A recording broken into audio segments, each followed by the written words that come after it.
uppercut, try to hit me in the gut, thinking that I won't react. You whispering my name, thinking I won't be the same. Turn fiction into fact. See what you didn't know, bruises that I'll never show, slipping on your every jab. So tighten up your fist, step into the ring with this. I hope your mama's got your back. First round, you thought you would've knocked me down. Fifth round, bleeding out the side of your mouth. Final round, holding the sound of my name in the crowd. You did a bust. Oh, oh, oh, oh. You did a bust. Oh, oh, oh, oh, oh, oh. Just 'cause I took a break, you're making a huge mistake, thinking you can take the throne. Look at you trembling, step into the lion's den. Bet you wish you stayed at home. Begging for mercy underneath your breath when I ain't even sweating yet. My legend's written in the stone, yeah. You're crying age, you're in defeat is now your only friend. Even your mama's gotta know. First round, you thought you would've knocked me down. Fifth round, bleeding out the side of your mouth. Final round, holding the sound of my name in the crowd. You did a bust. Oh, oh, oh, oh. You did a bust. Oh, oh, oh, oh, oh,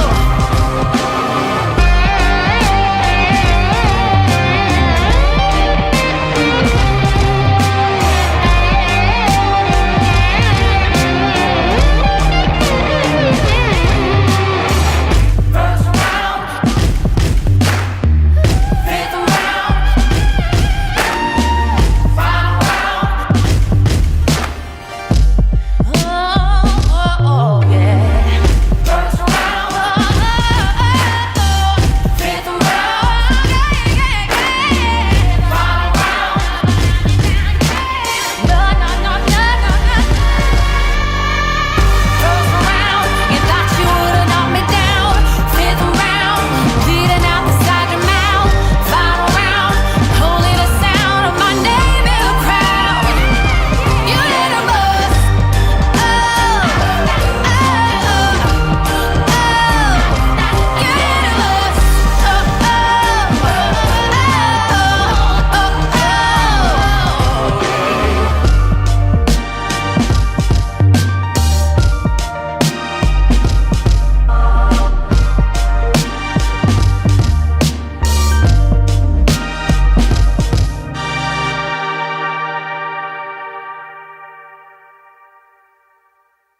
Hi, this is Penn.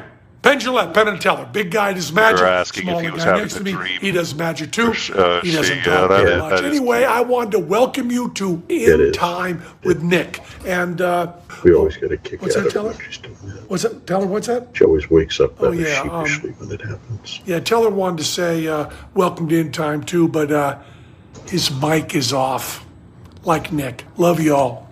Peace.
Hello, hello, and welcome everyone to In Time. My name is Nicholas Lamar Suter. Thank you for joining us.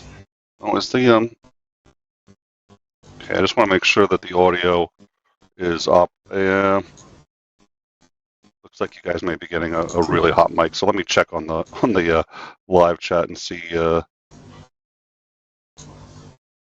Make sure that people can hear us.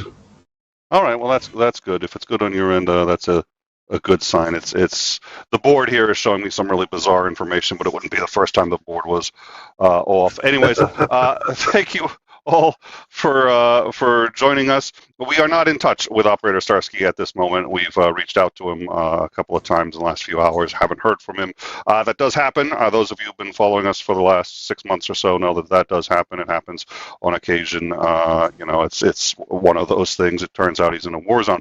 So we do have some things that we wanted to discuss, and we're going to get into. So we really want to thank you all for joining us. And I would like to point out here, and we've got should have pinned up at the top a link to Overtime. Overtime is the sister channel. We're trying to get that up to 1,000 subs. It's 150 away. So if you guys can help us with that, that would be amazing. Would really love to see if we could do that today or tomorrow in the next couple of days. That would help us out a lot. And once that's done, we can stop most of this restream stuff, which bugs the living daylights out of everyone. It also really bothers the living daylights out of our head mod, but that alone is not a reason to keep doing it. So all that notwithstanding, we also, if you want to super chat, all super chats are going to the Vatra volunteer organization. When Starsky first came on, we told him, we were, of course, delighted to have him come on, and we were delighted to be able to interview him. But we decided all super chats for shows that either he's on or at least he's scheduled for, the Starsky shows, would go to the charity of his choice, and we asked him what that would be, and we chose the Vatra volunteer. He chose the Vatra volunteer organization. I think one of the reasons he chose them, and I've seen him on a few other channels, and he picks a wide variety of different charities at different times. I think one of the reasons he picked that one is because it does go directly to a number of units in Ukraine, including his. So that's a way to help out, but you can only do that on In Time. The reason is In Time is the only one that's monetized until we hit 1,000 subs. So there should be a link at the top of Overtime to In Time and vice versa. Like, subscribe on both of them, and it just really helps us out, so I appreciate it. In the meantime, with me today is Commander McMillan. Commander, how are you? I'm doing pretty good. Good, glad to hear it. It was good to talk to you last night. So there's some interesting stuff going on in Ukraine, including rumors that Bakhmut has actually fallen. So I think we're going to get to that. Yeah. But before we do, and before we get to the shipment of dildos sent to, which I think I personally blame Starsky for that one. It's news. I can't. I don't want to. I know it is. It shows that somebody has a really excellent sense of humor. Well, and to be fair, I think I'm mildly concerned, because I think if you were to equip every Russian soldier with a dildo, they would probably do more damage than the rifles that they're firing with right now. So I don't know. It may not be a good idea. We'll talk about the sex toy catastrophe for the Russian army. I suppose if you throw it, it's like a drone, so maybe that counts. We'll get to that. You're an evil man. That's why we're friends. That's why we're friends, and Yes. don't pretend otherwise. Yes, absolutely. All right. Well, all right. So what is, and I'm hearing that there is some significant lag. I will do my best to mitigate that. It may take me a minute. I can probably make it better, but I don't think I can stop it. We've had internet issues in the area. Most of it's beyond my control, but let me see what I can do. And please, in the live chat, let me know if it seems to improve or get worse. But in the meantime, Commander, could you tell us what's going on in Ukraine? Sure. We have they're more than rumors, but it's less than verified fact that Bakhmut, or at least the major portion of the central part of the town, has fallen to the Russians. I only have found one semi-credible source that has reported it. But if you've been following through the week, it's very obvious that the situation is just getting worse and worse and worse. It would not surprise me in the least if the decision was made to pull out at least some of the remaining troops in the town. The encirclement is getting pretty bad. One thing that the maps, if you zoom in on them, I don't know if it's on the one you have, do show, is that the two pincers that the Russians had been using to try to encircle the city, it appears to me that they decided to cut that short and simply come in quickly behind it rather than encircle the entire thing. That suggests to me that the cost of trying to complete the encirclement was too high for them, so they decided they'd take a more conservative approach on encircling the place. So it's still going to be encircled, but it's not as large an encirclement, so it gives the Ukrainian defenders a much better chance of being able to sneak out, I think is the best way to put it. We know the losses there are pretty high on both sides, but they're certainly higher on the side of the Russians. The estimates I've seen somewhere between 3 to 4 times Russian casualties as to what the Ukrainians are suffering. The corollary there, unfortunately, is that the Russians have a much larger population base to draw on, so they can sustain those casualties more readily than the Ukrainians can. To the south of Bakhmut, I think it's about 40 kilometers, might be 60, but it's not a huge distance. There's another town that they're fighting over. This one has been a point of contention between the two sides since 2014. The Russians have been trying to take it repeatedly. It's a fairly important town. A lot of coal mines near it, so that's one of the reasons they're trying to take it. It's also a major important part of Donetsk. So if you're going to establish control over the entire oblast, that's one of the key places you need to take to be able to claim that you control the whole place. All the right, town so itself. is that oh dear Lord, Avdivaka? Well, just read it in Russian. That's easier. Avdivaka. Is that right? Yeah, I'd heard it Andivka or something like that. Adivka. That is. Yep. There you go. Adivka. So there. And by the way, I've got the map up if you want to. So, and if you want to just direct and tell me where you want to go. So you'll notice that it really is deep inside a potential encirclement area. They've been able to hold it for so long because the Russians have simply been trying to take it directly. It sits atop a hill. The area to the south of it and to the east of it are wide open fields, and they've been sending waves of tanks and mechanized infantry to try to take the place. And the Ukrainians are more than content to stay up there on their hill in their fortified positions and destroy all of the said tanks and armored personnel carriers. And it's a frightful slaughter is the best way to put it. I'm sure the Ukrainians, again, are suffering severely up there because it's being bombarded into oblivion. But I think it's safe to say that the kill ratio here, if it was 3 or 4 to 1 up in Bakhmut, and on Avdiivka it's closer to probably 7 or 8 to 1. It's horrific slaughter. And we've talked about this before. Just some of the what was it you said? The cruel calculus, or the no, maybe cruel wasn't the word. But the way you make decisions in war that can be. Yeah.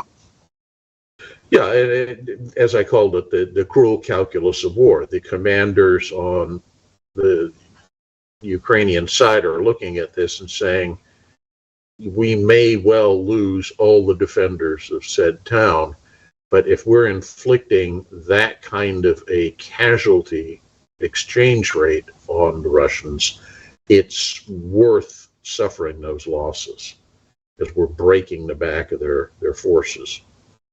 I think what we're seeing going on right now is the Russians are desperately attempting to get in these last offensives before the ground dries out. Because when the ground dries out, that's when the Ukrainian counterstrike is going to fall. And at that point, the Russians will be very hard pressed to stop their advances. Okay, let's see. Yeah, no, I'm sorry, you're saying? Go ahead.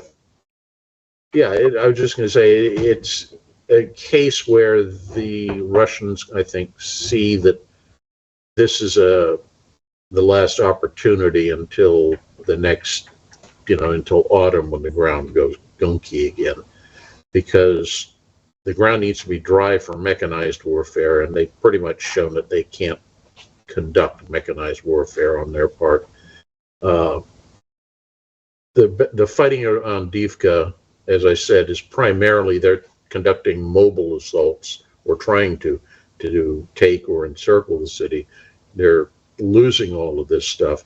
And in a lot of ways, these are the last reserves of their top-line equipment left from pre-war stocks. So we're seeing a surprising number of T-80s and T-90s being destroyed in the attacks on Avdiivka. We already know they've lost so many of the T-72s that they're bringing T-62s out of storage. Yeah, and we overstate that. People like to make that sound like it's far more important than it really is. The T-62, yes, is a less capable tank, but it's still quite capable of inflicting casualties. The difference between how good that tank is as opposed to, say, a T-72 or an 80 really only matters when you're getting in on tank engagements. And so far, most of the fighting has not been tank on tank. Now, when the Ukrainians conduct their offensive, I fully expect there to be a lot more tank on tank. And when you're working with the Russians, having a large percentage of old T-62s as their armored force, while the Ukrainians are now using Abrams and Challengers and Leopards, that calculus goes way in the favor of the Ukrainians. All right, so I do want to talk a little bit about that offensive too. I want to talk about the what is it? The drones made from various sex toys, and I want to talk about let's see, one other thing. Now my brain's all over the place, but we had a question in the live chat, and we did get a super chat. So let me get to that super chat again. Super chat's going to have to go to in time for that. We are so close on overtime, so if everybody can make sure that they've subscribed to overtime, it's really going to help us out. We're very close. So I'll get to the super chat in 1 second. There was a leak. We did discuss it yesterday, but for the audience here that was not here yesterday, we know that there was, quote, a leak. It was put out on social media of purportedly of the U.S. and or NATO plans to reinforce Ukraine for their upcoming offensive. Now, I will tell you this: every time I say their upcoming offensive, there is a part of the back of my mind. I get uncomfortable saying it, and I get uncomfortable saying it because instinctively I'm like, wait a minute, this is a military secret. We can't let that out. Yeah, it's a military secret, except everybody knows it's coming. I'm not. There's no special. I'm not subject to privileged information here. Nobody told me. It's just more to the. Yeah. Yeah, more to the point, the Ukrainians have made a big deal about talking about it. Yeah, and it's not. It's coming because major combat operations had to stop because of the weather, and they will be coming back. And when they come back, Ukraine is going to make it known that they are very displeased that the Russians are there. So, and we saw this last year, and it had brutal efficacy. And I think you had suggested you thought this time would be bigger. So I do want to talk about that. But before we do the leaked plans, so the U.S. has, of course, been supplying them, and this notion of plans for the counteroffensive being leaked sounds kind of bad. Could you tell me about what was leaked and what we know about it, and any concerns that you may or may not have? The document that was leaked, I mean, we haven't had official confirmation that it's an actual NATO document, but people in the know have said it very likely is. But the key thing that stands out is that the document itself has clearly been altered. Mm-hmm. So if it is, and it likely appears as case, a NATO document, then somebody doctored it before releasing it to the press. The document itself does not talk about the offensive is going to hit here, it's going to be conducted on this date, none of that. It's talking mostly about projections of, to sustain this offensive, we anticipate the following use of HIMARS missiles, artillery ammunition, etc., on the part of the Ukrainians. Therefore, we need to be prepared to continue resupplying them to maintain the pace of said offensive. That's what the document really is. It's talking about needs for logistical support for the Ukrainians. The giveaway that it has been altered is that the estimates of casualties based on historical losses through the war thus far are way overstated for the Ukrainians and way understated for the Russians. So we know from a lot of sources that the Russians have suffered somewhere in the vicinity of 200 to 250,000 dead so far in the war. The document makes it sound like it's less than half of that. Conversely, the Ukrainian dead numbers are overstated. So the speculation, which I think is very on target when it comes to this, is that the FSB got hold of this document somehow, doctored it so that it makes things look far better off for them and worse for the Ukrainians, and then leaked in air quotes here, leaked it to the press, but mostly it's been leaked for the consumption of their own domestic audience, trying to do two things. One, show that we're doing a lot better than NATO says, because here's a secret document from NATO that proves that the stated casualties are off by a huge factor. And secondly, because, oh yeah, see, if it wasn't for NATO supplying the evil Ukrainians, the war would already be over and we'd be victorious, which is one of the messages that Putin has been preaching since the start of this thing. So that's the speculation right now, is this is a document leaked by the Russians, the FSB, in order to bolster morale at home as much as it is to try and influence public opinion outside of Russia. And honestly, it isn't going to really have much impact on the situation outside Russia because everybody already knows we're giving the Ukrainians all this hardware and munitions. We're giving them intel information and targeting information on how to kill the Russians. So it's not telling us anything we don't already know. All right, so it's not. Are you concerned at all about the fact that it clearly was a document that was not supposed to be leaked? Are you concerned that there's like a leak inside NATO or the U.S. that we have to be concerned about, or is it just so low level that it's part of the background noise of stuff gets out? Yeah, it's, to my thinking, it's that. It's also kind of a wake-up call for NATO, and we're seeing this increasingly throughout, the West with all these plots getting uncovered. The French have uncovered, spy rings and anti-government agitators. The West Germans have.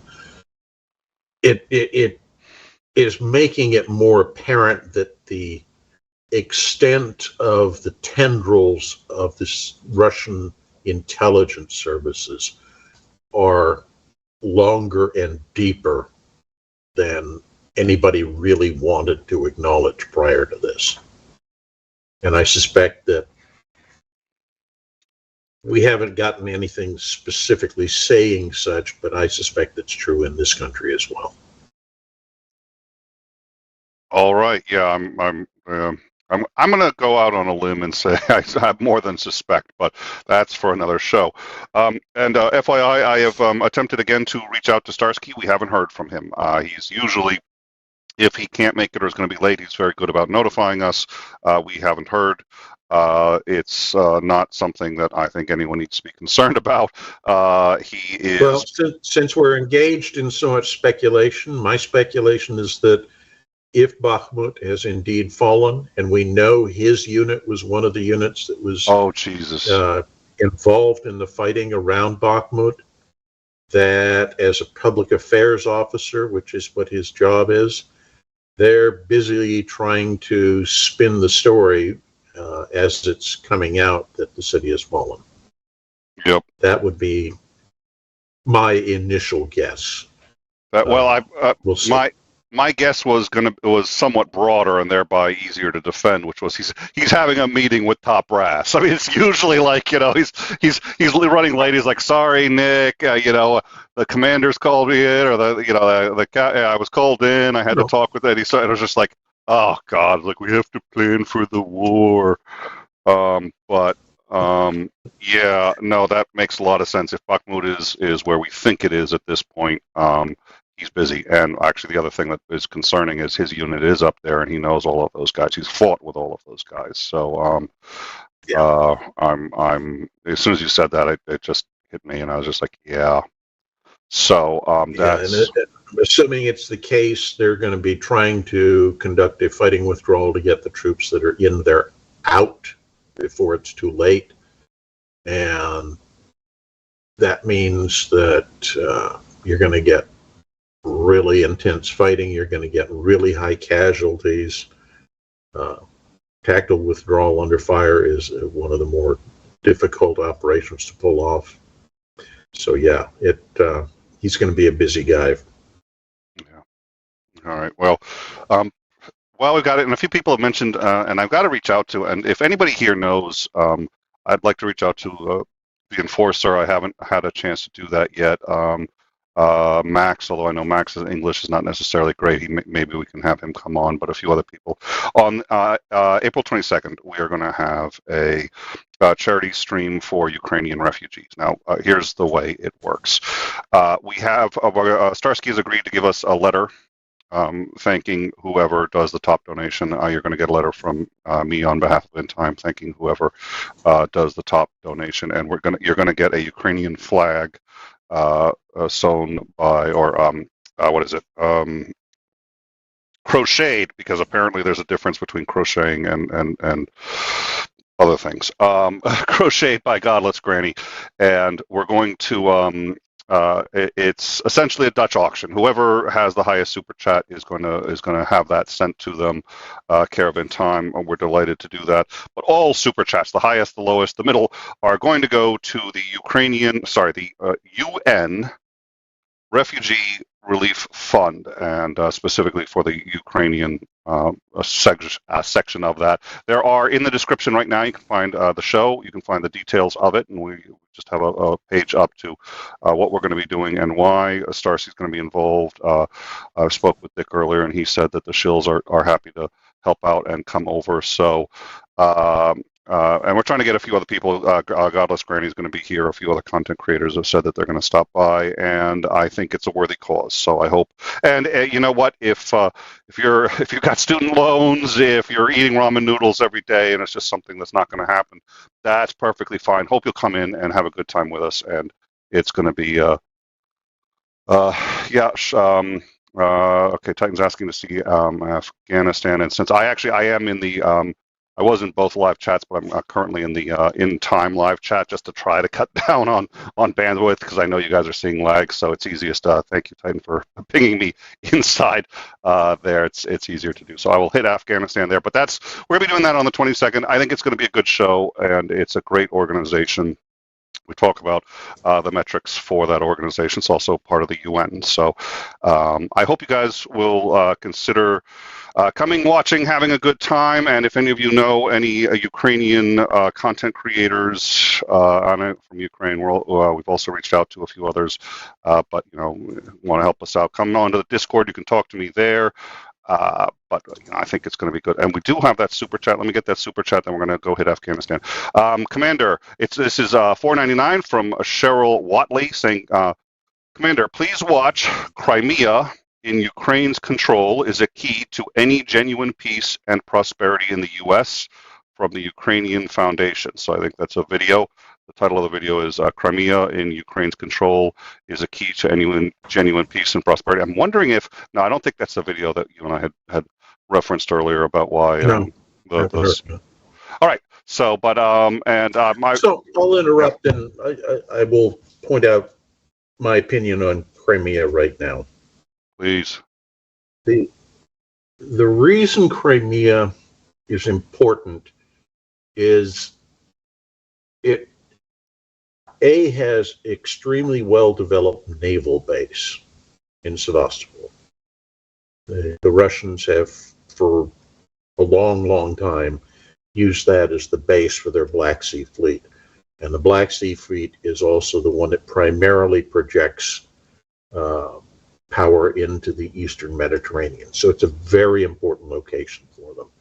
They do have other bases in the Black Sea, Novorossiysk and Sochi, both have those, but they're not as well developed. They don't have the facilities to maintain or modernize ships as readily as Sevastopol does.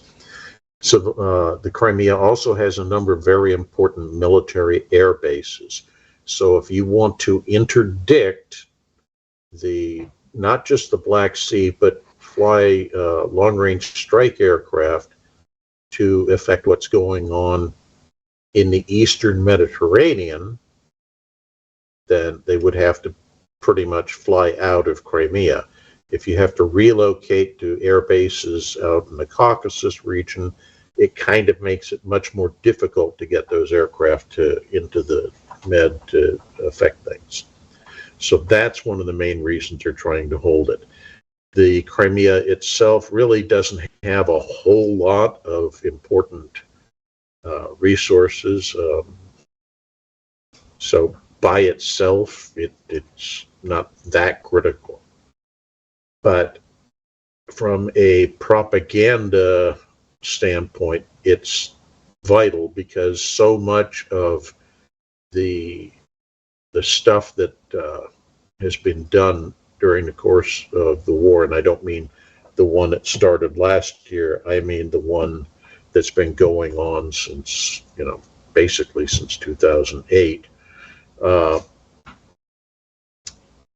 That is one of the key symbols of Russia actually owns Ukraine, because Crimea is Russian. So its loss would be a catastrophic PR blow to whoever's in charge. So they will fight very hard for that location. Well, and I assume it's important for staging for Russia. I mean, Russia really does. The difference between now Russia previously had an agreement, at least, to use it, is my understanding. But the difference between having it and not having it is really quite significant for Russia. And by having it's not necessarily just either having access to it or not is night and day for Russia. Is that correct? Yeah, I mean, the thing that stands out to my mind is even as vulnerable as Sevastopol is, because we know the Ukrainians have conducted a number of strikes against stuff in Sevastopol. They've sunk ships in the harbor, damaged ships, hit the air bases nearby. The Russians still maintain a large presence there, because relocating the naval units out of Sevastopol back to Novorossiysk or Sochi is suboptimal for them, particularly if they want to try to control shipments going into Odessa, into and out of Odessa by the Ukrainians. All right, that makes a lot of sense. So thank you, and thank you for the super chat, and I'll keep the name of the video as well, because I never remember what I say or do on these shows. So Titan, we were talking about the upcoming charity stream, and I was saying, I hope everybody can make it, and Titan says show Afghan, and I was just like, well, wait a minute, I mean, what's going on in Afghanistan? And why not just call it Afghanistan? Why is he saying Afghan? Well, it's he's typing on his phone, whatever. So I was like, okay. So I go look, and I was like, nothing's going on in Afghan. Like, what on earth is this? No, idiot. Show the Afghan.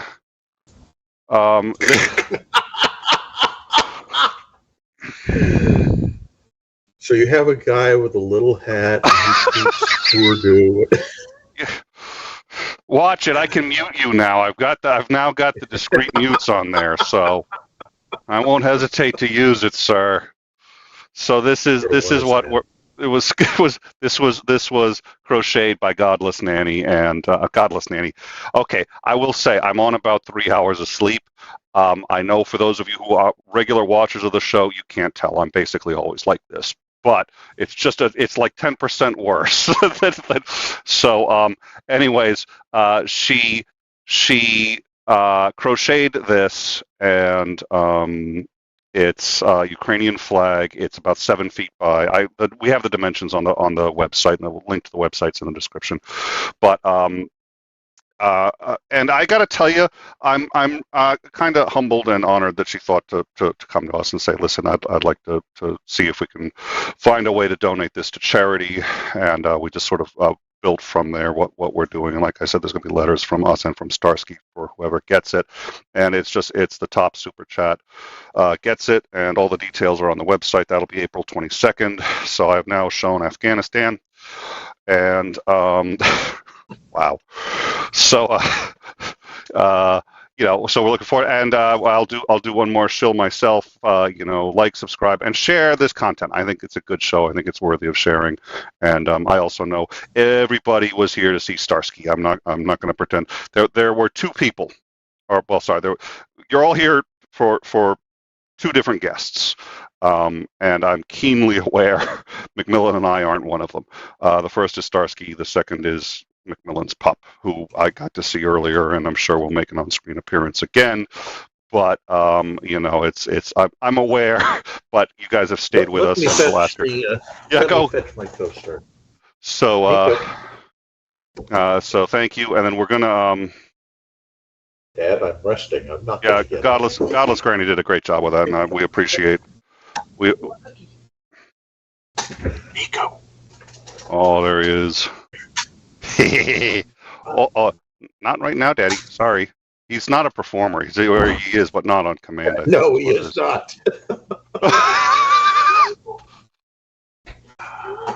What? We'll get him in a minute. So, anyways, Cookie. Big cookie. Oh, here we go. Oh, there he goes. Come on. No. Just give him the cookie and then he'll come up. Here. I've got to tell Everyone you, else loves to I want to come by and visit. I'll see if I can. There. Here's the big monster. I want to come by and visit, but honestly, I think I'm going to spend more time with the dog. No offense. He cuddles better. Sorry. He's just one of three. I know. All right. So back to so I'll confess now. I'm like, and I know Starsky is not right now on the front lines. There's talk of his unit being redeployed, but his unit is in Bakhmut, and we know Bakhmut's in trouble, and we have reason to believe there's nothing confirmed yet, but we have reason to believe it has either fallen or is on the verge of falling. So Starsky is unavailable, and I need to get a head mod that's not a troll. That's all I'm saying. I'm just going to leave it at that. And the last time I suggested replacing my head mod, I got a list of trolls as replacements. So,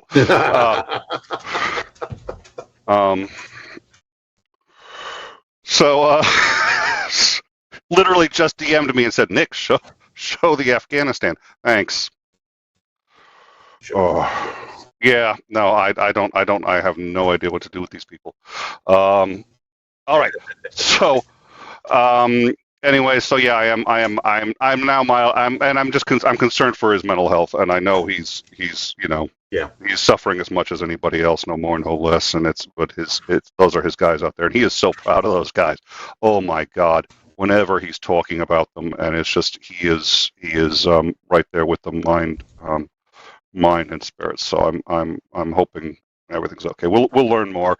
We'll update anyone who needs or wants to be updated on the Discord. We've also updated people on Mars. He was our guest who worked with the foreign fighters in Ukraine. He is back in Ukraine.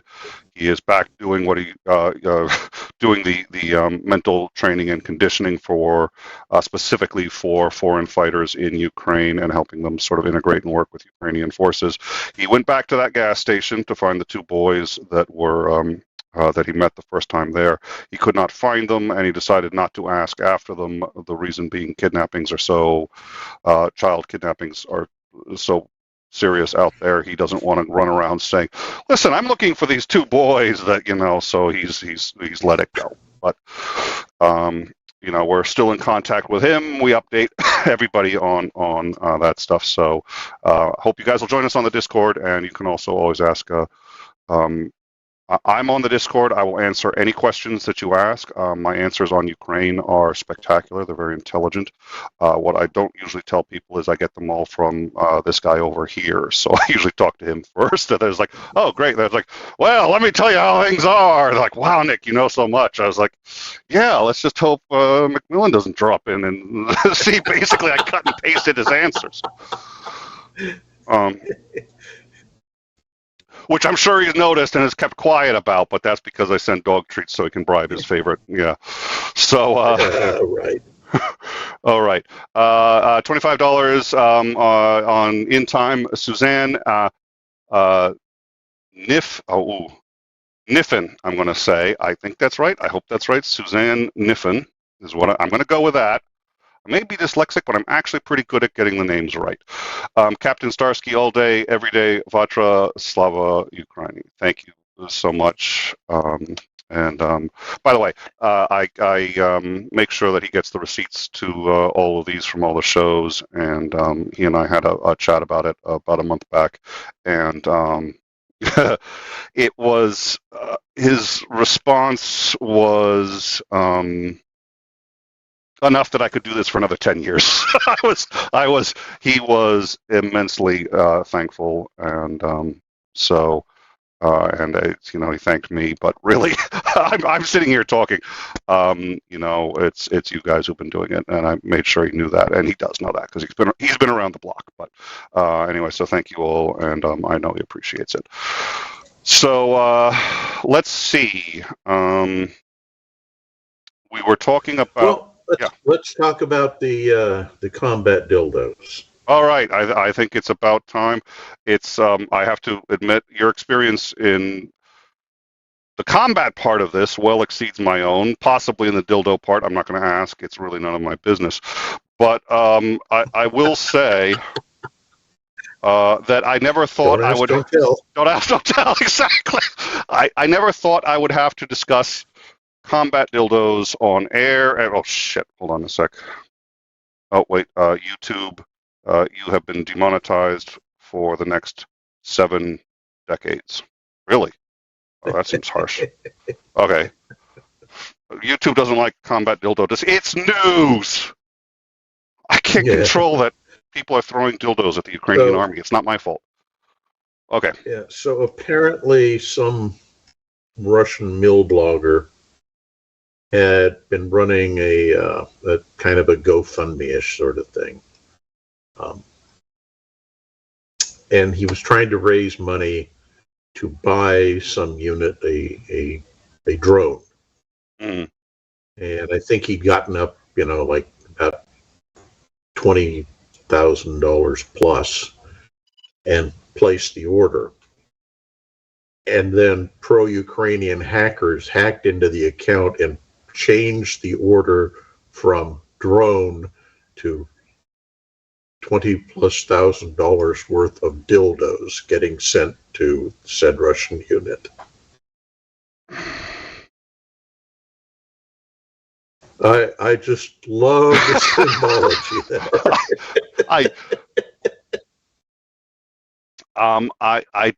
That sounds, I'll be honest, I think that was Starsky.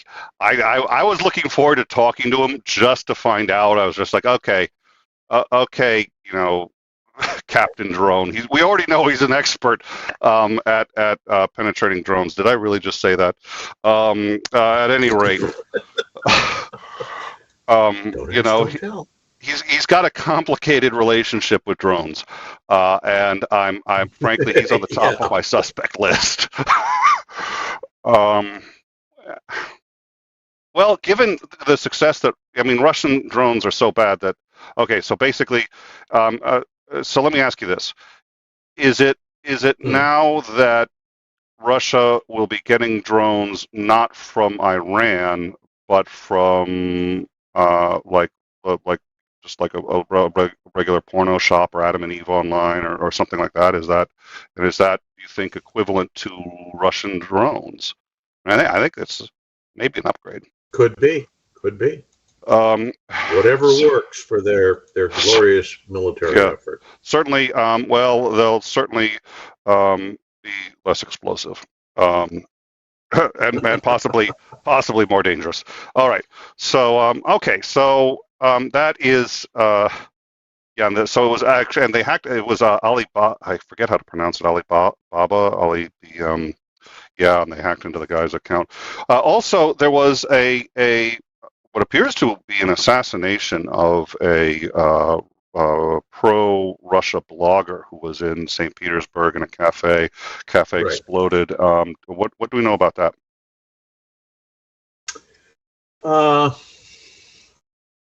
So the information we have that is confirmed is a young woman. I don't have her name, I'm sorry. But she was fairly well known for having been arrested a couple of times for attending anti-war protests in Russia, in St. Petersburg. Anyway, she goes to this event being hosted by I hesitate to say pro-Russian. He's primarily associated with the Wagner Group, so he's a pro-Wagnerite blogger. And she goes to this event that he's hosting and presents him with this box that inside it has a golden bust of a guy wearing a helmet. It's supposed to be him. And, he's holding it up and, oh, this is great. And he puts it back in the box. And then the bomb, which is the bust, goes off. It kills him, injures a number of other people. She's actually in the room when the bomb goes off. She then leaves the cafe where the event was being held and books a flight to, I think it's Turkey, but doesn't get on the flight, and then she's subsequently arrested for this attack. Mm-hmm. Now, there were a number of things about this whole operation that some people have pointed out make it really smell like it's a Russian FSB deception attack. Okay. First off, we know that Putin and Prigozhin, who's the head of Wagner Group, are kind of in the midst of a falling out right now. There's a lot of speculation that Prigozhin is trying to position himself as a potential rival to Putin when whatever is going to happen to Putin happens. So the speculation is the FSB staged this attack hoping that it might take out Prigozhin, because supposedly he was going to be at this event. But Really? that's one of the things that people have said. But regardless, it's to discredit him. They noticed a number of things like all the security cameras in the area that would have shown who handed off the box with this golden bust to the woman who's accused of the assassination attempt. All those cameras are out. Interesting. Yeah, and it's like, who has the wherewithal to make sure that that occurs? Well, I do if I'm producing, but since I wasn't there, we'll have to find another suspect. Yeah, but there are a number of other small, quirky things about this attack that just make it seem like it's far too well engineered to have been an actual anti-Russian, what do they call it? It's called the Russian Patriot Front or something like that. I can't remember what the exact group of the name of the group is, but it seems way too organized and too coincidental about how everything lines up, as far more anti-Wagnerite than it is anti-Putin. So that's what the current speculation is. And the woman herself has been claiming, I'm a patsy, I didn't know there was a bomb, things like that. So it may well be that, somebody said, okay, we're going to throw you in jail for going to these anti-war protests unless you go present this trophy to the pro-Wagnerite guy at this rally. Oh, okay, I'll do that, and then I can avoid going to jail. So she hands it off, and boom. So she's a conveniently placed fall guy. Well, and the fact that she didn't, that she didn't leave the room as rapidly as possible. Strong suggestion. Now, so we've got here the National Republican Army takes responsibility for the murder. That's right. Okay. Thank you. Yeah. Okay. So that's and that's from, and we've got that on the Discord. So if you want to read that, that's from Ukrainian Pravda, and it is their take on the response. So I got, oh dear Lord, really, Titan sent me this. You know what that is? Yes, that's an Afghan. Yes, I didn't ask you to say it. I just asked if you knew. Oh, dear Lord. And then to ask the other question, I think this is important because, so the guy for the GoFundMe for the drones was $25,000, which is especially for them a good deal of money. And so the question is, could he try to get that money back and buy a drone? And the answer is no. And the reason is because even if sex toys, when you get them, and let's all just be adult about this for a second here. I know it's hard, but when you get them, you actually can't, even if you haven't opened them, you can't send them back. And if you look at the literature, you'll find, I think it's paragraph 2, subsection 4. It explains why you can't return them. There's a number of reasons, but first and foremost, I heard from a friend. It's getting awfully hot in here. I gotta go deal with the AC for a minute. You okay on your own? I just like I'm suddenly feeling a little uncomfortable. All right. Can't imagine why.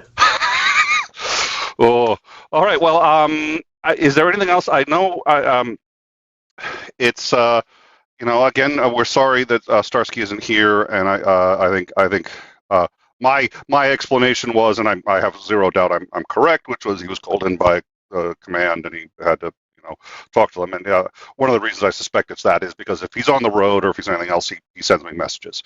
He does not send me messages when he's talking to top brass. So, the fact that I can't reach him and he's military and he cares about, he knows what time it is. He knows what we're doing the show. So the fact that he has not reached out to me and that I can't reach him suggests to me strongly that he's talking to his bosses, because that's usually what that means. I think Macmillan took that easily a step further, which is if the situation in Bakhmut is what it kind of looks like, both from the map and from one source that we don't really trust, but doesn't mean they're wrong. And it looks like Bakhmut may have fallen. If it has, especially since Starsky is a press officer, so he's going to have to be briefed on that and involved in the discussion on how to frame that. But that notwithstanding, his unit is also in Bakhmut, so he's got a lot on his plate right now. Last I heard, he is scheduled for the Shills tomorrow and later tonight. Actually, by the way, we had on Alex, which I wanted to let you know, this commander. I have no doubt you'd be welcome as well. Tonight at 5 p.m. Eastern Standard Time, the Shills will be having Alex on to discuss the revolution in Iran. We had him on. I think it was a really good show. We talked about, and he is a revolutionary. He is inside Iran, legitimately trying to overthrow his government. It was a great discussion. He's going to be back on the Shills later today, 5 p.m. Eastern. I'm going to try to make it. I know you weren't able to make that show, but I'm sure that you would be more than welcome on the Shills at 5 p.m. if you want to catch up with Alex there. But he's a genuinely good person and worthwhile. So I hope those of us listening to this will consider dropping in. And it's not Ukraine, but it's a revolutionary who's trying to restore his country to democracy. And I think it's well worth hearing what he goes through to try to do that. So letting everyone know. Absolutely. All right. So I wanted to talk briefly about the coming offensive. And then I don't know if unless we missed something, I'll check the live chat too and see if and the messages are a little easier to read on overtime. So if you it's that restream bot, believe me, I hate it. The only positive thing, the restream bot has one advantage to it, which is it drives our head mod crazy. But other than that, it's really I'm not a fan. So once again, final plea before we look at the map and take a look at this. Definitely share if you like the content, share it. It really helps us out. And let's see if we can get in time to 100 and so it needs 150 more. Sorry, overtime needs 150 more before it is monetized, and then we can do away with this. I think for the most part. We got 500 Danish krona from More Mule, 𝐒𝐨𝐿 𝐜𝐴𝐷. Thank you, sir, and thank you to all of you who have super chat. Like I said, I've spoken with Starsky about it on a couple of occasions, and he's always. It's really nice to see. You can tell when he's genuinely touched, and he is. So thank you, gentlemen, and gentlewomen, but gentlemen, ladies and gentlemen. Okay, I'm going to shut up now. And I think I'm just. I'm still. Have you been listening to the show? I haven't been ahead since the credits. So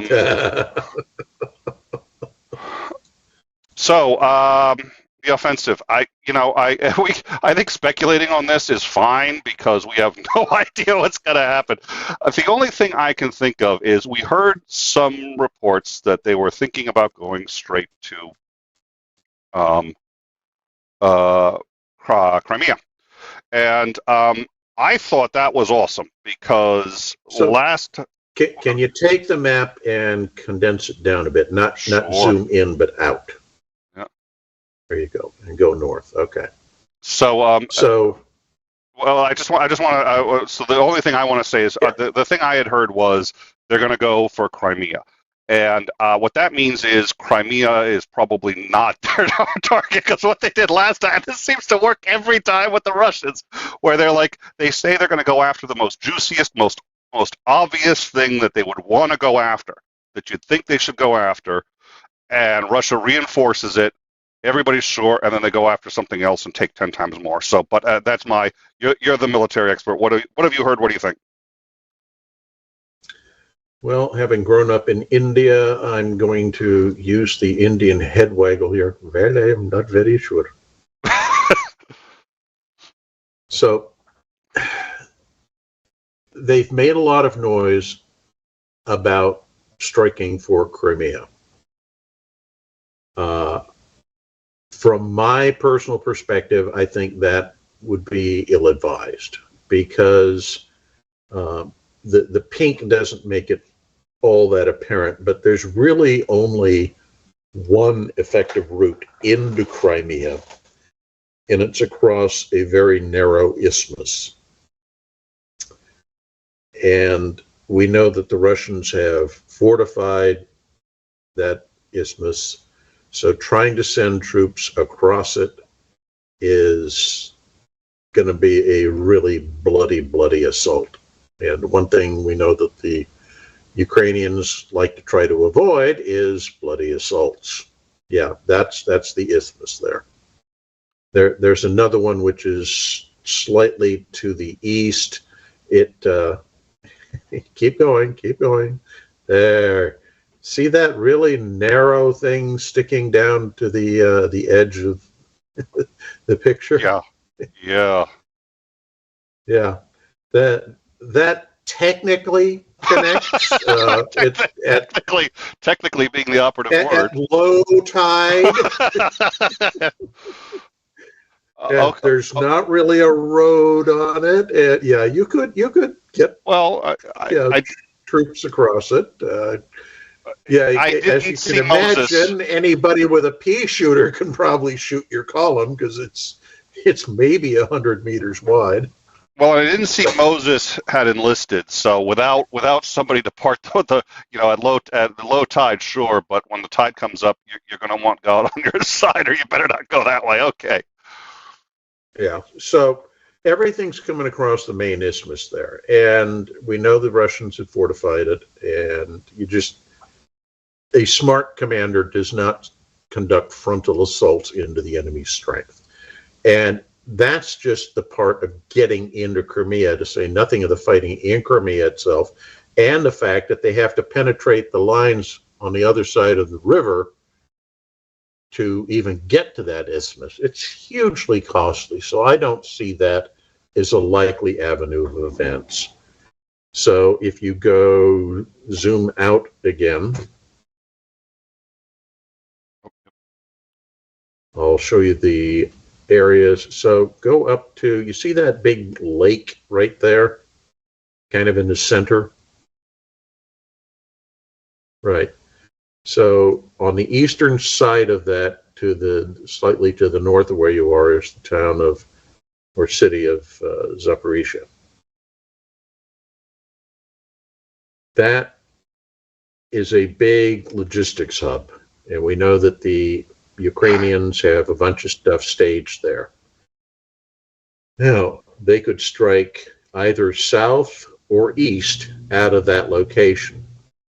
Going straight south along the edge of the lake, go to the front line where that one big red dot is. You see what I'm talking about.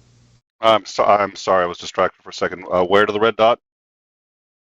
Okay, you see the lake there, the reservoir. Yeah. Yes. Okay, the one that's right next to the coast.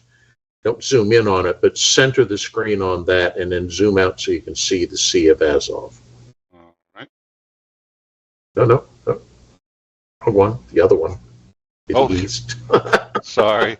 I should be the one doing this. Yes, you should. Well, and we can actually do that without too much work, although I know you've got bandwidth issues. We'll figure it out. So, go back out to where you were, and we're good, and then I'll talk from there. Okay. Perfect. So, Zaporizhzhia is that big conglomerate of connections of rail and road networks to the north of that. That's the main southern logistics hub that the Ukrainian forces have staged. If they launch an attack almost going directly south from the corner of that lake, the easternmost corner of the lake, it will take them to Melitopol. That severs the only landward connection, aside from the bridge over the Kerch Straits, into Crimea. And you start starving the forces in that whole big bridgehead. Alternately, you strike east from there, and you can either relieve the pressure on Avdiivka and go straight in and maybe take Donetsk, or you go from where the front lines kind of have that corner where it goes east and then starts going north again. You drive south from there, takes you to the Sea of Azov again, and by doing that, you take Mariupol. Both Melitopol and Mariupol put HIMARS with the new glide bombs within range of the Kerch Strait Bridge. And so you cut both the landward route and then you take out the bridge route, and that entire area, the entire Crimea, the entire bridgehead that they have in the Kherson Oblast, all of that starts starving.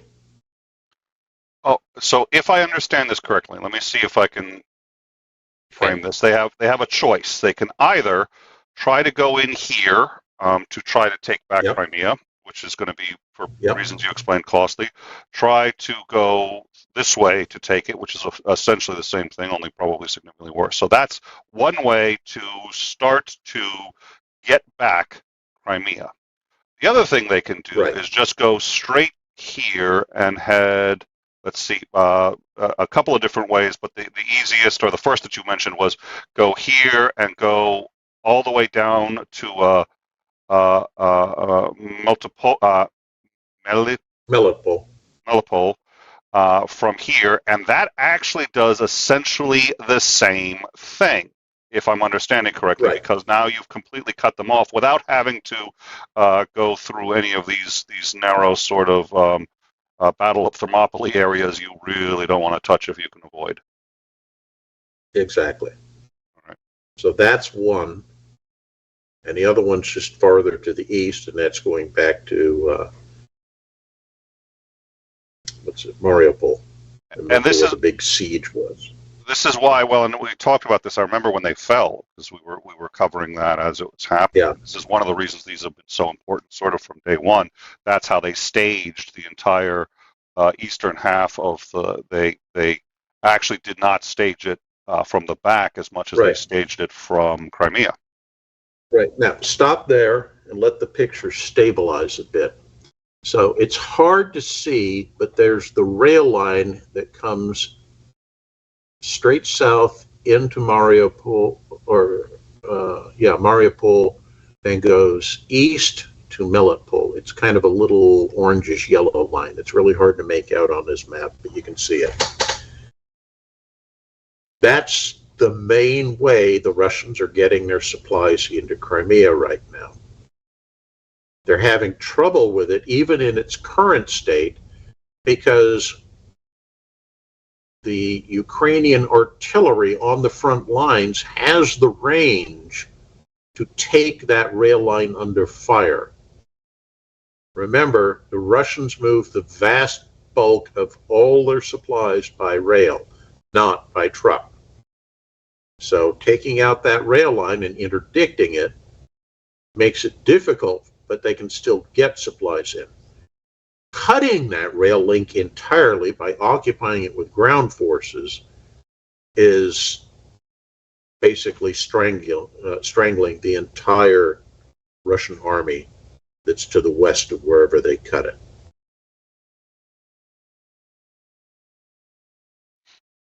So basically, and that's the good news, is they actually have a couple of options that don't involve that direct assault, and it's going to be very hard to sort of, for the Russians to figure out which of those they're going to choose.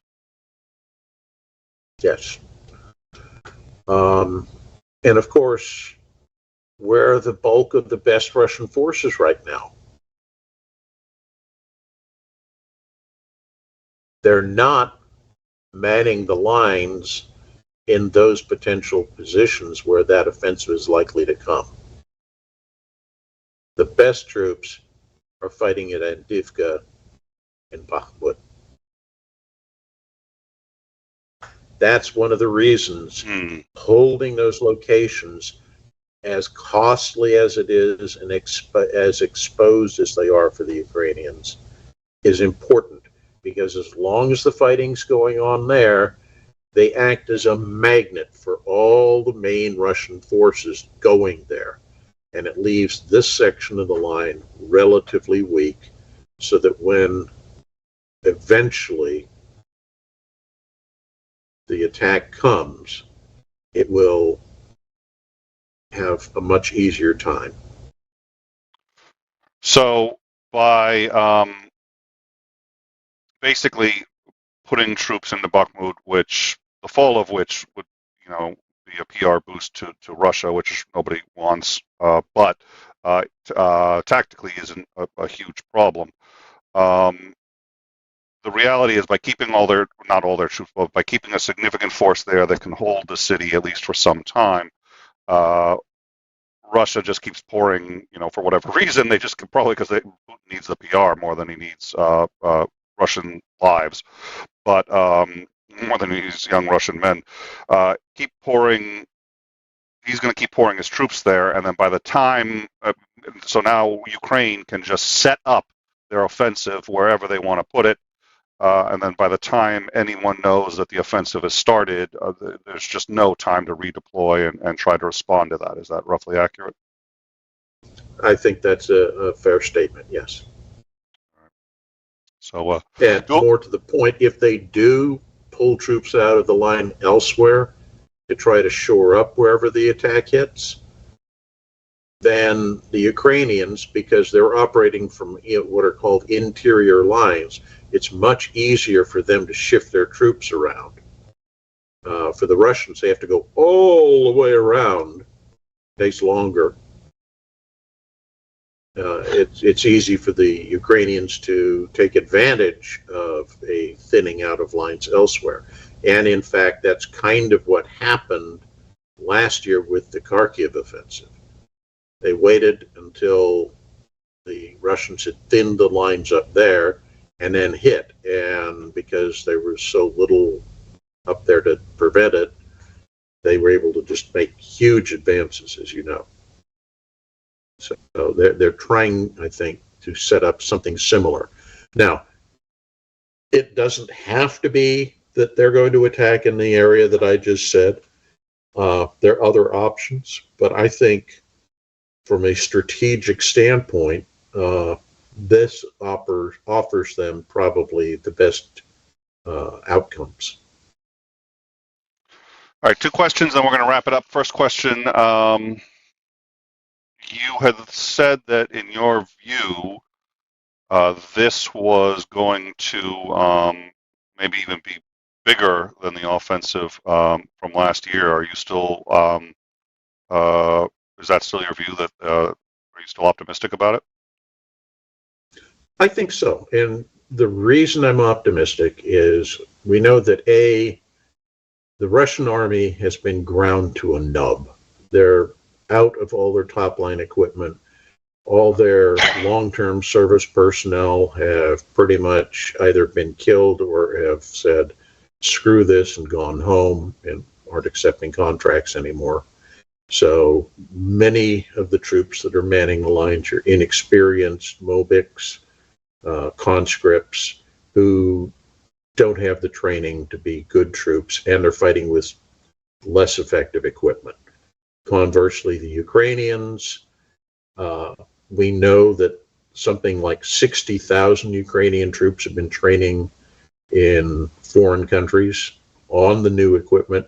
So they have top of the line, best stuff that the NATO forces were willing to provide them. They've gotten good, solid training. So when they go into the line, they're going to be far superior to the quality of the Russian forces. So we know the morale in the Russian forces from intercepted cell phone calls to families. Morale is for shit. It really is just abysmal. And if the attack hits and it's making good progress, there's a good chance it won't just be at a retreat, it'll be a whole rout, because these guys have no faith in their command structure anymore. Can you remind us what is the difference between a retreat and a rout? A retreat is you're running away, but you're trying to do it in orderly fashion. Your units are trying to hold together. You're leaving rear guards to protect your retreat by delaying the enemy, etc. A rout is basically everybody throwing their hands up in the air and running as fast as they can, often just dropping their weaponry and trying to save their lives is what it is. So the unit no longer exists for all intents and purposes. It's just exactly. Yeah, it can be reformed if you've got enough rear area security forces. They can round up stragglers and put them back into units. So it's not a complete catastrophe, but it's bad in the extreme. And that potentially is what we're looking at. All right, and then final question, and then we're gonna go. Still a lot of good questions. Come join us on the Discord, and you can ask Commander McMillan yourself. He is really good about getting back to people and giving thorough answers. We really appreciate him doing that. So if you want to talk to him and have your questions answered by him, come on into the Discord, and he can do that. Also a reminder, 5 p.m. Eastern, Alex from Iran is going to be on the shills. I'm going to try to make that. I think Commander McMillan's going to try to make that. We had him on. We have that show. I think it's pinned on In Time, and a lot of courage. That man has had friends captured by the Iranian guards and tortured, killed. He has seen some pretty terrible things and been going through a lot to try to get his country back on the path to democracy. So I think that's worthwhile if you can see it. Final question, and this actually comes from Mark Garcia, and it's a narrow focus. I'm going to try to broaden the focus a little bit. He says, will coming planes let AFU bomb the rail hubs and routes, or will RU air defenses make that unlikely? So let me expand that a bit and say, do you see any significant changes in how those kinds of attacks are going to be done, and the ability of either's air deployments? Sure. So the aircraft that the Ukrainians have been given recently are MiG-29s. The MiG-29 is primarily an air superiority fighter. It can drop bombs, but it's not optimized for that mission. That distinction is important because it means that they're not likely, the Ukrainians are not likely to employ those new aircraft in flying deep strikes behind the front lines and hitting, Russian logistic hubs, command control centers, and everything. I suspect most of those aircraft are going to be used for air defense of Ukrainian territory against the the terror bombardments that we've been seeing. That, I think, is what's going to happen there. The Russians do have a fairly robust air defense system with a lot of SAMs, and crossing that line to attack fairly well defended sites, targets in the Russian rear areas, probably is not safe and not a good use of those aircraft. I'm going to interrupt. Just heard from Operator Starsky. He is, according to him, 5 minutes out. Yeah, well, you're laughing for the same reason. Hey, I've heard 5 minutes out and 3 hours later, so we'll see. Yeah. I will tell you this. I think it's because he is so eager to please, and he really wants to, so I think he's like 5 minutes out, he hits the gas, and he's like warp speed Starsky to get from, and I can envision that with Starsky very easily. Oh dear Lord! Listen, if I ever need my car cleaned, I'm going to have him drive it, because the air blasting is just going to take everything off. So it looks like I've just heard from him, and that's worth hanging on to the show for a little bit longer, even if it's just to say hi. Sure. And see what's going on. So I'm going to wait. Yeah, exactly. So 20 minutes, all right. It could be any period of time. So we'll stick around for another at least 10 to see if we can snag him, and if we can, great. If not, that's fine too. But I think we always enjoy hearing from him, and genuinely, it's just always a pleasure. So, so I put in the live chat, we have Starsky, so that was a bit of a misnomer. We don't have him; he's not in the green room, but I have made contact with him. It's like we have him. We've gotten okay, and he says he's 5 minutes out. And so, tell you what, guys. We have Starsky sign. Yeah, we have Starsky's pop flares. Like worm sign, only different. Yeah, exactly. Is it bad that when you were talking about guarding the rear flank, I could think of nothing but Russian drones delivered from Alibaba? Well, yeah, okay. You know what? I think I did not fare well the last time we discussed that topic. So maybe I'll just say, as soon as you talked about the Russians guarding the rear flank, I was like, well, they've got the equipment for it now.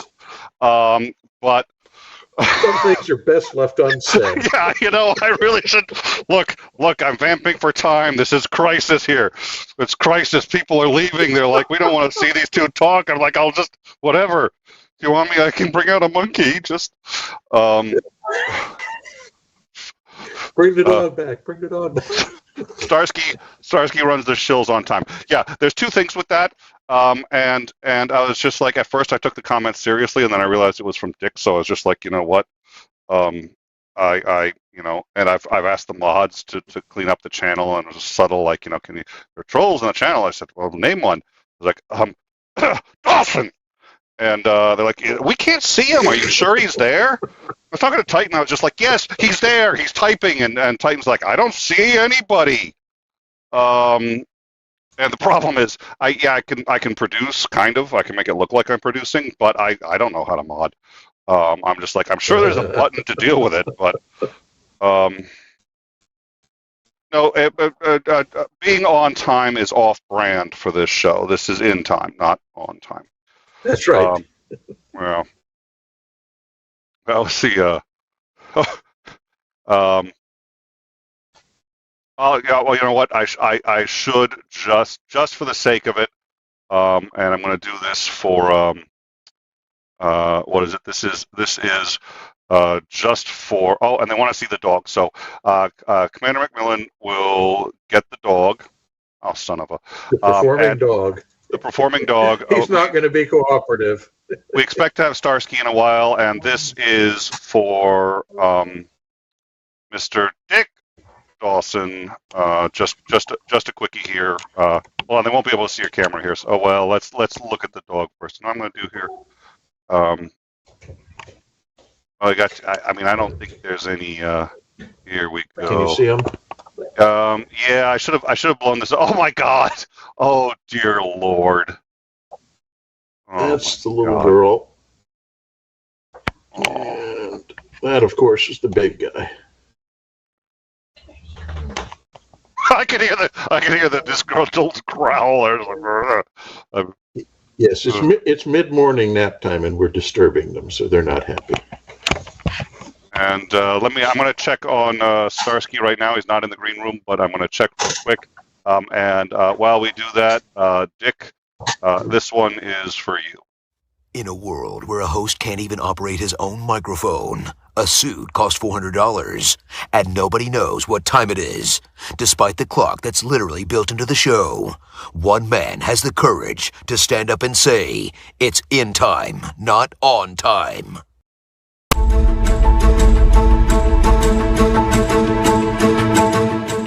And of course, it goes to the intro right after that, so we'll, yeah. Yeah, Dick, you see, Starsky gets it. It's called a brand. If Starsky showed up on time, it's like we wouldn't know what to do with ourselves. We need the extra time. So this all this has been warm-up. This has been warm-up. This is what professionals do. So we're the opening act for the we're the event. opening. Yeah, exactly. So having said all that, ladies and gentlemen, it is with great pleasure that I welcome Operator Starsky to the show. Yeah. Operator Starsky, how are you? Oh, you there? I can hear him fine. You can hear him fine? I can't. That's a... Well, that is interesting. You can hear him. I can't. Let me, there you go. Let me try that. I bet you I can hear him now. Yeah, I will try to reconnect in just a second because my connection sucks today a bit. All right. I'm sorry. No apologies. It's good to see you. That'll give me a chance to get you up in the camera. So all is good, and it's good to see you. So, and he connected as Captain Obvious. So I'm touched.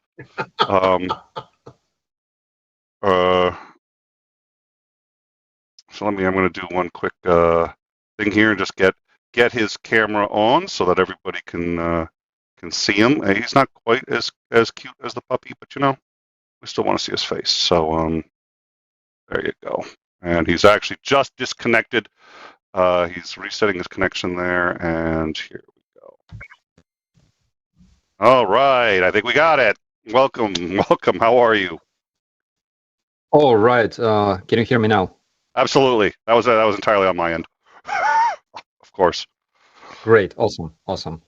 I'm big apology about the delay. I've been to some very interesting place. Managed to make a video finally. Nice. So yeah. Well, we were speculating. You know, I've sometimes you'll text me and you're like, oh, I had to talk to the brass. I'm coming right now. I'm like driving through. It's like, okay, just stay safe, drive safely. And we'll see you when you get here. And you're always so good about making every effort. But we figured you were doing something important. And then Commander McMillan pointed out that, of course, we've heard that Bakhmut is suffering terribly, and things are getting worse there. So like, oh, we figured that may be part of your delay. So, but yeah. So yeah.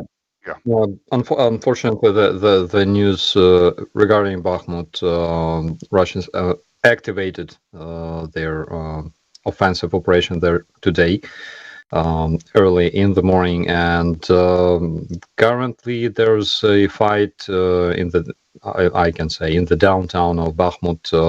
They're throwing everyone they can, actually. Yeah. Well, we obviously hope that every Ukrainian soldier there can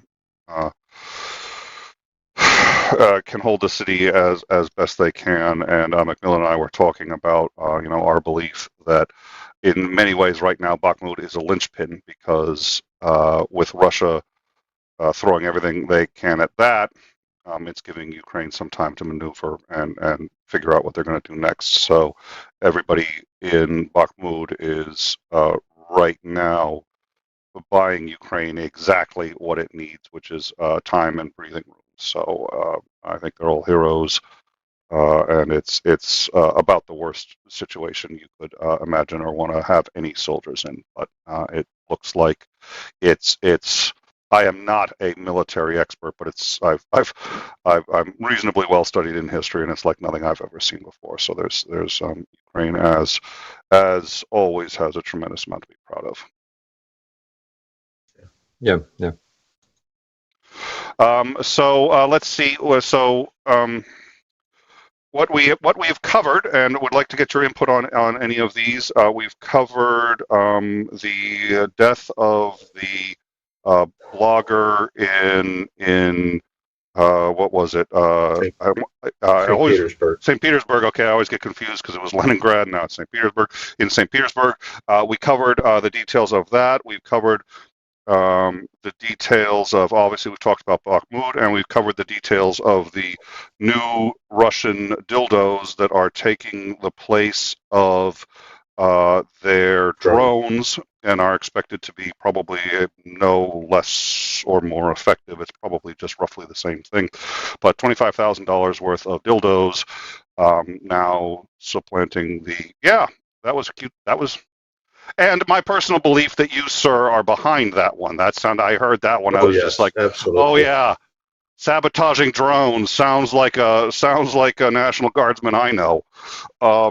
So, any thoughts on that? I assume you're also probably tired, and I know it's late for you. So, any thoughts on any of those that you wanted to express or talk about? And if not, we can wrap things up. We're certainly just glad to see you, even for a short period. Absolutely. So additionally to those news, I can just add that this week there were a lot of things in regard to Russian church in Ukraine. Yeah. Like almost every day you can hear some incredible news. Some of those are very, very ugly, coming from cities like 𝐒𝐚𝐬, for example, where Ukrainian soldier died and his body was brought to a church, but it was a Russian church. And again, in like villages in Ukraine, people are religious, and we have this this tradition on a funeral when the body of a fallen or deceased must be mourned at the church, and they bring the body to the church, and the priest does his mass and things like that. So it's a very important tradition for religious Ukrainians. And there's a video of a Ukrainian soldier. His body was brought to a church by his mother, and Russians denied her. Because, like, it's wrong to call them Russians, because they call themselves Ukrainian Church, which does its masses in Russian language. But they basically denied her request. They didn't let this soldier's body in because he was a Ukrainian soldier, and it sparked some badass uprising there in 𝐒𝐚𝐬, and people talked to the city council, and city council voted to completely expel Russian church from 𝐒𝐚𝐬, because everybody is so fed up with them. Then another Russian Ukrainian, like I'm so lost how to call them properly, because it's like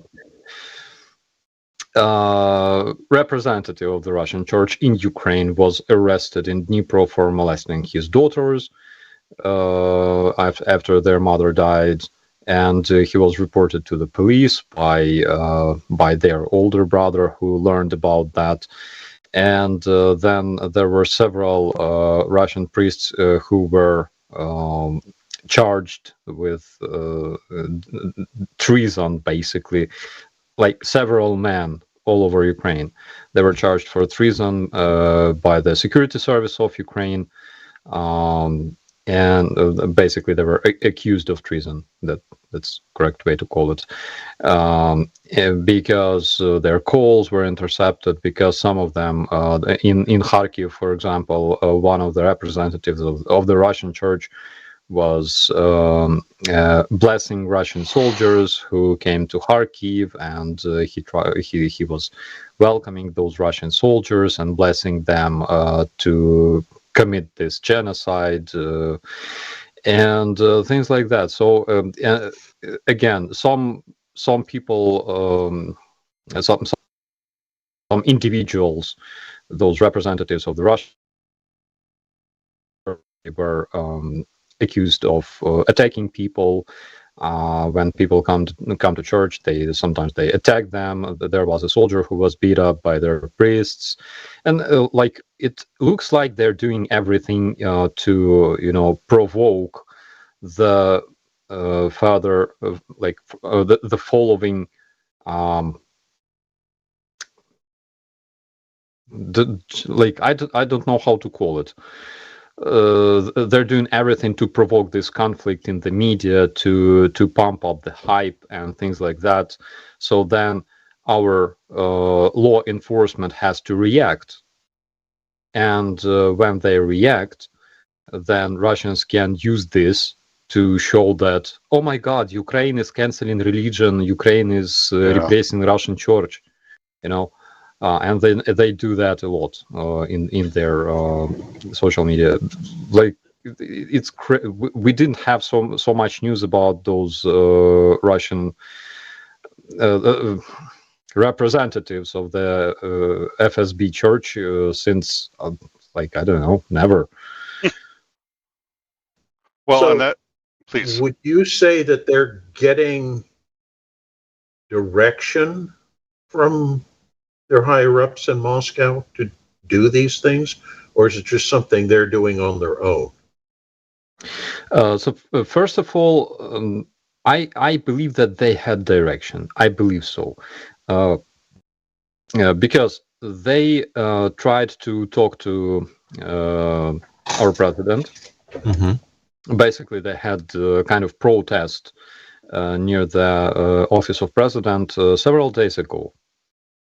Approximately like 1 week ago, and nobody talked to them. That's why they decided to use a different approach, and then this abbot of the Pечерская Lavra was detained for treason again, and all of his supporters came to Pечерская Lavra to kind of protect him and protest against his arrest, and they were completely crazy. A bunch of pro-Russian fanatics screaming that Ukraine started the war, Ukraine attacked Russia, and other crazy BS from the parallel reality, and also our investigators finally made it public what kind of cars he has, because this abbot obviously he receives some kick-ass salary, because he had 3 premium class Mercedes cars, including SUVs, and He's a simple man of God. Jesus, yeah. I work in the wrong place, I realize. So I think that they're pumping up the hype on purpose around this, because they're trying to bring attention to this issue, to this problem. And why are we talking so much about church? I mean, it's a church. Why do we even mention it? It's because again, in villages, for example, Ukrainian people are religious. It's not a bad thing. The bad thing is that in most cases, the church in their village is freaking Russian church. Again, more and more representatives of those churches, they switch to Ukrainian church. They kind of change their alliance. and that's why they're trying to save their influence or justify basically the crimes committed by the Russian Church. I do think for the Western audience who aren't entirely aware, it's worth explaining that during the Soviet era, the church, although it was suppressed, was not eliminated. And basically every man of the cloth was an employee of the NKVD and later the KGB. After the fall of the Soviet Union, many, if not, I won't say all, but most of the people who were Russian Orthodox religious people remained in the employ of the FSB. So it's important for people to understand that these guys are as much a part of a internal security apparatus as they are religious people. Yeah, it's true. Becoming NKVD and then KGB employees was the only way for them to continue doing what they did. Later, some regular KGB agents, they even had this special training to become priests. But during those crazy times when Russians used churches as like horse stables and things like that, and like again to religious society of those days, of those years, it was something completely crazy. And they were eliminating big number of priests, monks, people like that, abbots. They were sent to Siberia, to gulags. Their whole families were executed. Then some of them survived somehow. Like the only possible way for them to survive was to pledge their alliance to NKVD, KGB, and communist secret services. And they do that even today, because in Russia, this Russian Orthodox Church became one of the foundations of the so-called Russian world. Yeah. Well, it's interesting that they can utilize that influence with the priests that are operating in Ukraine, and I'm presuming also in Belarus and other places within the former Soviet Union. They still are probably very deeply tied to the security apparatus. Yeah, absolutely. I was so impressed when I saw this video from Lviv. And Lviv is supposed to be like, I don't know, if Lviv was an American city, for example, I think it would be populated by 99% of Republicans, I think.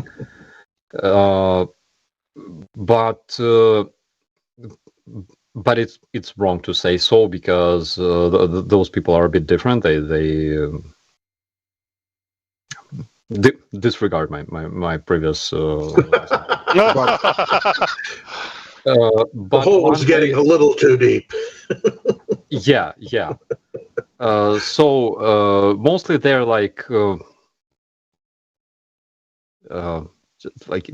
it's hard to not to insult people, but they were never pro-Russian. Okay, like in like forever. Okay, when we talk about the history of Ukraine, modern history of Ukraine, population of Lviv always voted for pro-European vector of development, all kinds of pro-European, pro-Western decisions and things like that. And that's why it would be wrong to call them Republicans. But they have a conservative bent, is what you're saying. That's the word, exactly. Yeah. They were like conservative Ukrainians, but at the same time they were pro-Western Ukrainians, which makes them, I think, like the most kick-ass of us. Why I mentioned that? So recently, a new video was published from freaking Lviv, where a girl protested near the Russian church. She was standing there with like big sheet of paper, and she was protesting against Russian church. She was saying that we have war in Ukraine, and those priests, they spread Russian propaganda and stuff like that. And crazy babushka from among locals, and again, like 99% of people in Lviv speak Ukrainian language traditionally. And this crazy babushka said, Ukraine started the war. I'm like,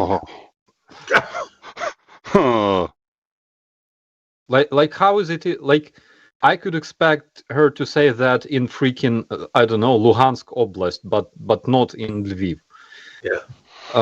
And the only reason she said so was because her freaking priest, yeah, he said that. He said Ukraine started the war against our brotherly Russian nation.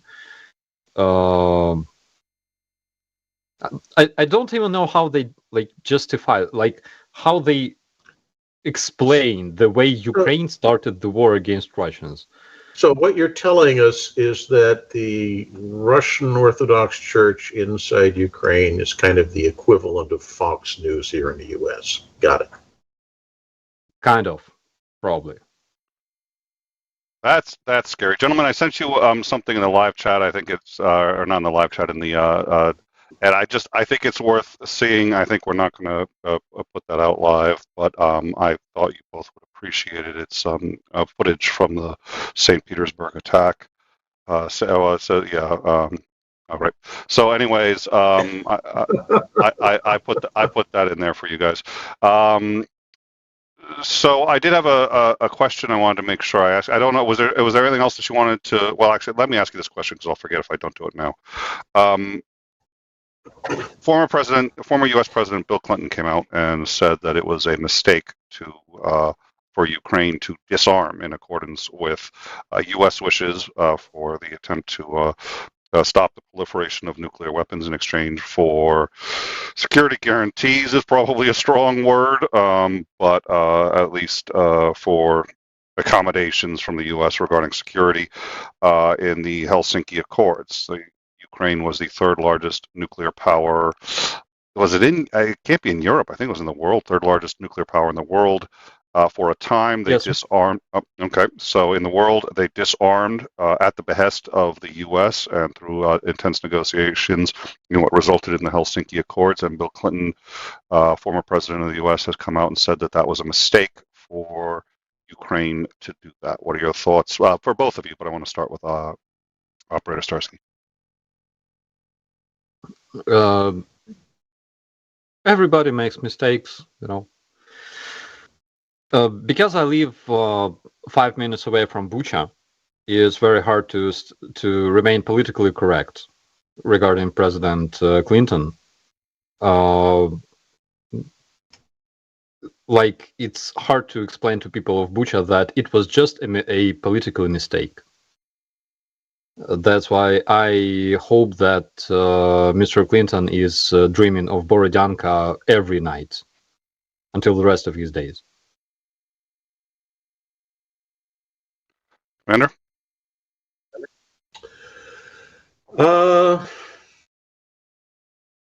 I'm of two minds about it. I agree with Starsky. I think Slick Willie needs to definitely be carrying a load of guilt around for what's happening, because I think it's to some extent attributable to his optimism.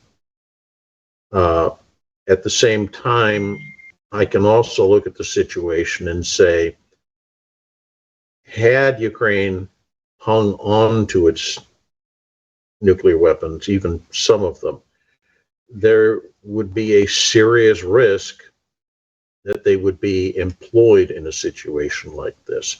I don't think possession of the nuclear weapons would have deterred Putin from doing what he's doing right now. I think this was to some extent ordained in advance. I think it's that the mindset of that class of Russian was that, we're going to restore the empire. And they didn't really care about what the cost was. And once one nuke gets thrown, inevitably more nukes get thrown. And the tragedy we could be looking at right now would be just horrific.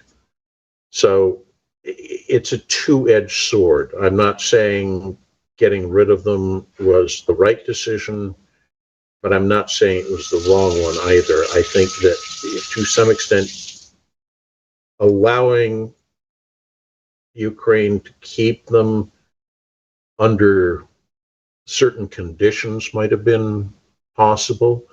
Alternately, I think as a precondition of surrendering those nuclear weapons, maybe putting in place actual security guarantees rather than the very vaguely worded nature of the Budapest Accords, which effectively weren't worth the paper they were printed on. I think something more solid, some sort of linkage with possibly NATO, and if you can't get consensus of NATO, at least a solid treaty arrangement with the United States may have been a solution. It's hard to say at this point what would have been the best solution, but we know that the solution that was adopted is not one that was as effective as everybody hoped it was going to be. And it's really easy to run around with 20/20 hindsight and say, we could have been better, yes, but that applies to probably 99% of all human endeavor. Yeah, I agree on that. It's very hard to say what could have happened. Like it's tough to say this. Yeah. But we can talk about facts. Oh yeah. Fact number one: Russia never attacked a country that possessed nuclear weapon. Never ever. Also, Russia had a few squabbles with the Chinese. Kind of, but yeah, but still. Yeah, they never attacked a country that had nuclear weapons, and they attacked Ukraine. I mean, on one hand, we are happy that people on the West could sleep well, because I believe that those nuclear weapons were aimed at Western cities since their installation in Ukraine. That's why, we are happy that the West realized our peaceful intentions, that we don't want to strike Western cities. Yeah. On the other hand, I don't know how much does it justify the fact that so many Ukrainians died. No, as I said, I agree with what you said. I don't think it was the right solution, but it's hard to find a better solution, if you will. Yeah, but simply this fact, I believe, gives me right to criticize Berkeley. Absolutely. Not only me. Yeah. No, that's why I'm just saying what Ukrainians. You heard me. I don't not criticize Clinton for what happened. I think it was the wrong solution to a problem that would have been extremely difficult to solve to everybody's satisfaction. Yeah. Well, let me make a suggestion. I think there was a mistake made, but the mistake wasn't trying to get Ukraine to disarm. the concept of non-proliferation, I think, is as close to an absolute good as you can get. The concept is simple. The more nuclear weapons there are out there, the greater the likelihood one will go off at some point. And if one goes off at some point, very hard to keep more from going off. And I think that's as close to an absolute good as you can get. The problem is you do need them, we need them, and Ukraine needed them. So the question is, what do you do? I think the idea of getting Ukraine to disarm was a important and a very good idea. But if the U.S. is serious about non-proliferation, which I think it needs to be, it says it is, I think Clinton deliberately had the U.S. position in the Helsinki Accords vague and applying the maximum charity that I can, probably hopefully because he was naive and just didn't think that Russia would actually ever invade. You'd have to be pretty naive, but let's give them charity and say that that's what that was. The U.S. can't do that because now we're in a situation where if we ever ask another country to disarm, they're going to say, yeah, look at what happened to Ukraine. So if we're serious about non-proliferation, then what that means is we have to be 100% responsible. And we have to say, we'd like you to disarm. Bite me, bro. Yeah. And that's the answer that should come out from now on. Yeah, please, sorry. The problem is Russia is the one that should be disarmed, actually. Oh, Jesus, yeah. Yes. Because currently the absurdity of this whole situation is that Russia is currently the only country posing a nuclear threat to the world. Well, and so what I think the U.S. should have done was say, listen, we will offer absolute bulletproof guarantees, which they really can't do. They actually can't unless Ukraine was in NATO. So I think the mistake was not getting Ukraine in NATO. And if Ukraine can't get in NATO, then you can't disarm them. You should. It's a great idea, but you cannot disarm them if you cannot guarantee the security. There's another aspect here that was at play that we're overlooking. Mm-hmm. Because the treaty was worded as vaguely as it was, and as non-committal as it was, it meant that Clinton could take that back and get congressional sign-off. Had it included solid guarantees, the chances of that getting ratified, that treaty ratified, would have been slim to none. So it's one of those better the half recipe than the no recipe at all, I think, is a lot of what was going on in his mind. No, I think... Oh, sorry, yes, please. I think they were planning to go back and readdress it and do more, but everybody, we've got other problems to deal with, and they just forgot about it because nothing happened. And when things started happening, it was like, well, that's not as bad as it could be. We can ignore that. And then finally it became as bad as it could be.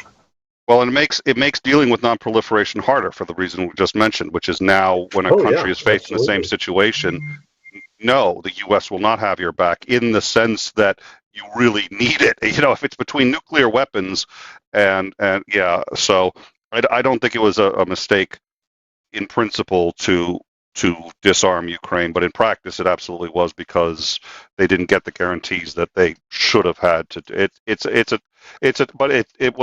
was good that Clinton said that, and I think that was all right. So, anything else before we start to wrap up? Did I miss anything, Starsky? Was there anything else that you wanted to say? And I'm glad I got a chance to ask you about that. So thank you both. Not really. All right. Well, so I want to remind everyone of a couple things. If you're here, like, subscribe, share the content if you like it. It really helps out. And if you can subscribe on Overtime, that's going to really help out. We're 150 short of hitting 1,000. Once we do, I think with all the other factors in play, we can stop this restream bot and all this other stuff, and that'll make life a lot easier for everybody. We are following, it looks like Russian, there was a factory that produces aircraft and it is on fire, and what we're being told is it looks like it was a drone strike. We're keeping an eye on it. That's on our Discord. That's in the Ukraine section on the Discord, so anyone who wants to keep an eye with what's going there. There's been a lot of fires going on around Russia, a lot of people having issues with gravity pertaining to open windows. It's it's great over there. But so we're going to cover that. That's in our Discord, and as I said before, I believe Operator Starsky here will be on the shills tomorrow, 3 p.m. Eastern, and today 5 p.m. Eastern. The shills will have on Alex, which I'm going to try to make because he's a revolutionary in Iran.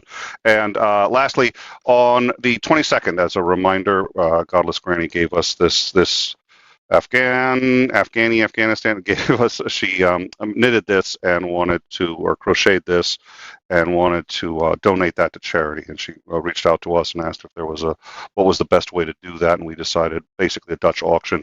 What we're going to do is the highest bidder is going to get a letter from Starsky, a thank you letter from Starsky, thank you letter from In Time. And this, again, hand knitted. This is not in Afghanistan. This is not an Afghani. I've learned this the hard way. You missed earlier in the show, sure? but I had to have it. I am now sure. I had to have it explained to me that this is not an. We've got, so just so we're clear here. So okay, so this is an Afghani. This is an Afghan. This is something else. So I had that confusion and had to be admonished thoroughly on stream earlier for it. It was not pretty. Starsky, be thankful you missed it. And what we're going to do is all super chats for that stream. It's the 22nd. I think it's going to start at 1 p.m. Eastern.